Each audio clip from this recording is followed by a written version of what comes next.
everyone, Larry Chen here. As you guys know, we're at the SEMA show, and we're gonna try to bring you folks as much coverage all week with all the hottest cars. I just wanted to let you folks know also that we finally are selling merch at camerasandcarculture.com. It's all of my own design. It's featuring my photos, and of course, you can get my book as well as pins and diecast there too. This is so awesome. You like? I love this build so much. You know, the thing about this car is everybody says never meet your heroes. You know, the movie Back to the Future put this car on such a pedestal, and people fell in love with this car so much, but then when you drive the real thing, it's such a disappointment. And nobody hates a DeLorean. They only can say bad things about the engine and the mechanical side, but the car itself, it's a legend. So what made you want to build this? Oh, obviously because of the movie. It's my #1 movie from my childhood, and I always wanted some. I like to have different cars, so all my cars are completely different outside of the box, and this was one on the list. A year ago, about I'd say a year and a half ago, I found a car, no engine, no transmission. Then I started to think on what could I do to really make it unique, something different. On top of that, you actually drove this all the way from Atlanta, Georgia, on almost like a dare. Yeah, that's exactly what happened, because last year the car was nearly finished, but it was a typical SEMA build, like no shafts, no wiring harness, and because we decided to bring the car even unfinished, and a lot of people adopted, we would be able to drive the car or run the car. So we finished the car along the year. The car performed so well. It drives so good. Although it's a little loud, but then a week ago I wasn't planning to come on driving it to SEMA, and then I had a bunch of friends from Brazil that are driving another cars cross country, and they dared me to come with them. So over 2,000 miles this. Yes, and we left Atlanta on Wednesday afternoon, and then we did like a Friday night. We were here.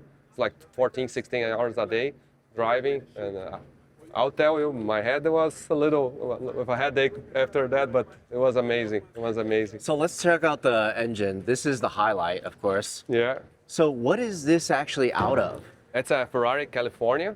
It's the same platform than the 430 and 458.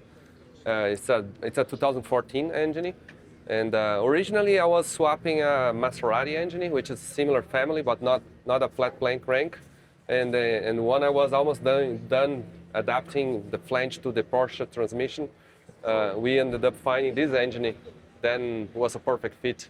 I love that you just dropped that, like Porsche transmission. Yeah, it's a 997. It's a typical swap on transmissions for these cars because it's the only one that real fits. And originally the 996 is most used, but I found a turbo from a 997 turbo. So how do you adapt it to the Ferrari? It's a 1-inch flange, and the flywheel was a little complex because we had to use an automatic flywheel from a Maserati and fabricate the clutch part of it, but ended up working better than expected, honestly. How did you find this engine? Was it out of a wrecked car, or how did this work out? Out of a wrecked car on eBay. I was scrolling, and usually those engines, they go for $30,000.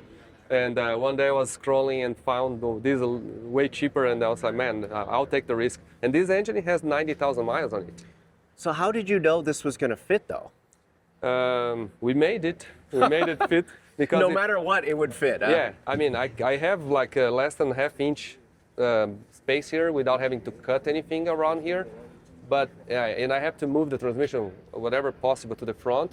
You see the shafts, they are literally on the maximum angle, but honestly everything was perfectly fitted. I would say almost this engine was designed to be here.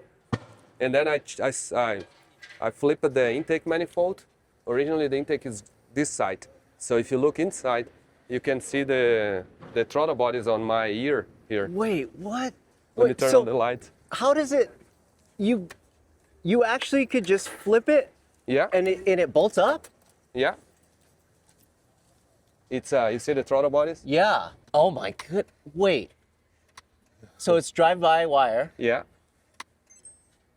That is so cool. So instead of the flux capacitor or whatever, Yeah. usually that happens here, you still have a kind of like a fun feature here. Yeah, that's memory from the movie. Obviously, we tried Yeah. to make it like looking like the flux capacitor. The tubes Yep. goes to air filters in the back of the fenders. So Whoa. it actually grabs air from the top.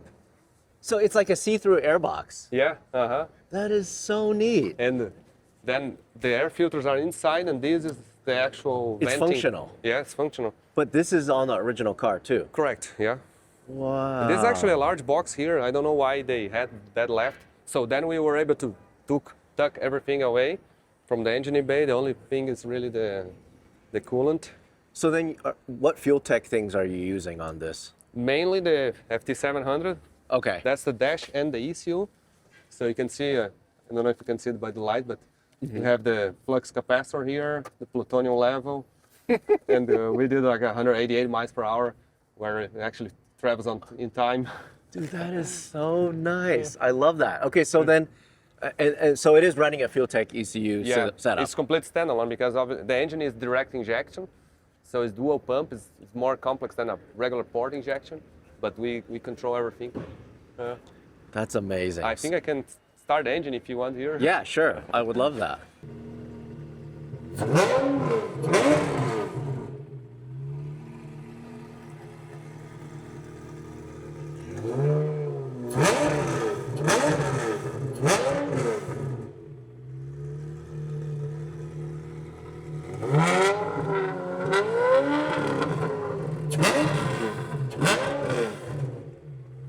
Dude, that is angry. Yeah.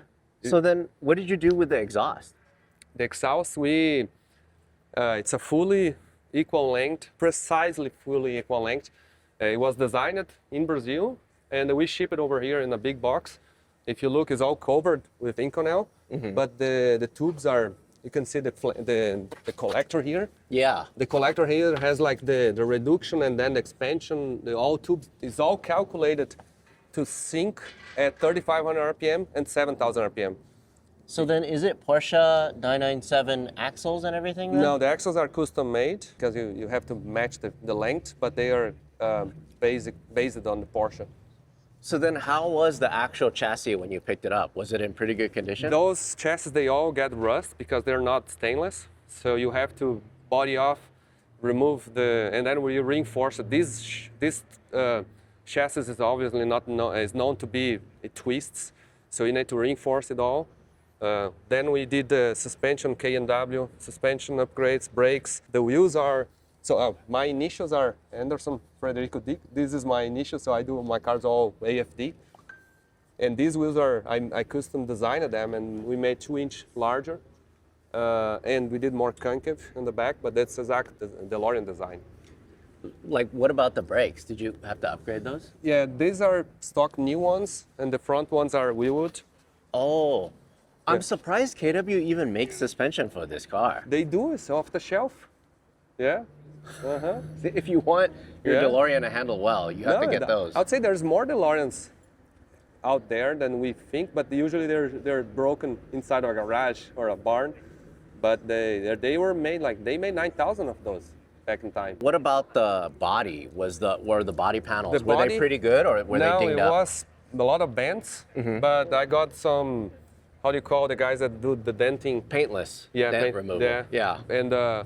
And the good thing is you just need to brush with a proper Scotch Brite, and basically then you get the brand new look. And you even changed the badging Badge. here. Yeah, because like I said, I do like a custom AFD. We put the Morimoto lights. Man, that saved my life because driving at night at the rain, it was tough. It must have been tough though, because this doesn't have air conditioning, right? I do have everything, but we didn't install the compressor because the Ferrari one didn't fit, so I'm doing an electrical compressor. And like I said, 1 week ago, I wasn't planning to cross the country with this car. So if I knew a week before, I would finish the install of the AC. But it has the radiator, all the plumbing is done. Where is the radiator? In the front here? Yeah, it's like this. Oh, okay. You see that's the AC in the front. Got it. And the actual radiator. The only thing I had to do, because these cars the mechanical water pump wasn't flowing enough, so I added an electrical water pump in the front that flows better water. Did you have to update a lot of the interior then? Yeah, I had to. I mean, this is like a wrap on the stock, and Delorean, they sell a lot of the parts still. So I was able to find the replacement new parts, and the seats were they sell new these Recaro seats. I thought it would be matching the. They fit, barely fit. Yeah, no, honestly, everything worked better than expected. I love this so much. Yeah. This is so cool. Yeah. So these are your normal, like you Wide guys, band readers. Yeah, and then you just put 8 of them. Yeah, no, Kind of like the time thing going exactly. on. That's That what is- I didn't want to do like a time machine replica. I want to do like our version of it, you know. Right. It's like a just like a modernized DeLorean. Yeah. But, so then Yeah. how much power does this actually make then? It's like 500 horsepower wheel, and honestly, that's enough because it revs 9,500 RPM, and with the transmission is so short because the wheels are way smaller than the Porsche, so it moves. I would say it's impressive, perfect for the chassis. So then how much testing did you actually do before you got it on the road? I drove probably the farthest I went was like 1 hour drive, and with my family, I love to take my kids to soccer and that kind of stuff, but never expected to drive like 16, 17 hours in one day, and we did that twice, 3 times almost. But I would say the engine is modern, so it's like a brand new, I mean, not a brand new, but it's a direct injection, modern engine. Performs so well. I was cruising at 80 miles per hour. It's literally 5% throttle body. And I mean, it doesn't even push the engine. It's hilarious because it looks so good here. Like Yeah. it's perfect. Yeah, I thought the same, and I had the tallest intake manifold from I think the 458, but it would not fit, and this one actually does fit perfect. You can still barely see the engine, and vents really well. Even at the rain, it doesn't get too much rain here. It's actually good. Awesome. Well, thank you so much for Yeah. showing us this. What a cool build. Thank Love you, it man. so much.